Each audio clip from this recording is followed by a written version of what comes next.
সরকারের পরিচ্ছন্নতা অভিযানের অংশ হিসাবে প্রতিদিনই পৌরসভা বিভিন্ন পর্যায়ের পরিষ্কার পরিচ্ছন্নতার কার্যক্রম করে।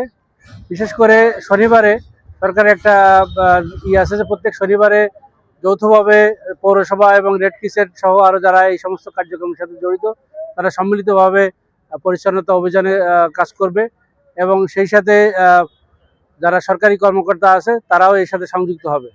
সেই কাজেরই অংশ হিসাবে আজকে পৌরসভা, রেড ক্রিসেন্ট এবং সরকারি প্রশাসনের সাথে সবাই সম্পৃক্ত। আজকে এখানে আমরা এই নতুন বাজার যে ড্রেন এবং অন্যান্য আশেপাশে যে সমস্ত অপরিষ্কার আছে সেগুলো পরিষ্কার করার জন্য আমরা এখানে সমবেত হয়েছি।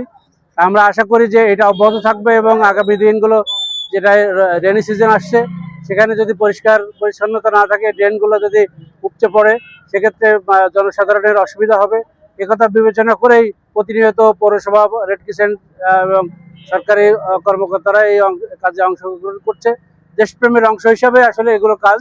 আমরা চাই যে এলাকার যে যারা জনগণ তারা সচেতন হোক, ড্রেনে তারা যাতে ময়লা না ফেলে সেগুলো যেন আমরা অনুরোধ করব এবং নির্ধারিত জায়গায় পৌরসভার নির্ধারিত ডাস্টবিন আছে সেখানে যাতে ফেলে এবং সেখান থেকে প্রতিনিয়ত ডাস্টবিন পরিষ্কার করার জন্য যে দায়িত্বপ্রাপ্ত আছে যারা পৌরসভা তারা এটা পরিষ্কার করে।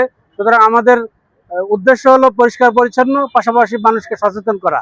মানুষ যদি সচেতন হয় তাহলে এই সমস্ত যে সমস্ত আমরা নোংরা ড্রেন থেকে উঠানো দেখছি সেই সমস্ত জিনিসগুলো আসলে এখানে ফেলার কথা না, তারপরেও তারা ফেলে। আমরা অনুরোধ করব আগামীতে আমরা সবাই মিলে যাতে দেশকে ভালো রাখতে পারি, মাগুরাকে ভালো রাখতে পারি। সেই জন্য মাগুরাবাসীর প্রতি অনুরোধ যে আমরা পরিষ্কার নিজেরা করব এবং অন্যকেও পরিষ্কার পরিচ্ছন্নতায় উদ্বুদ্ধ করব।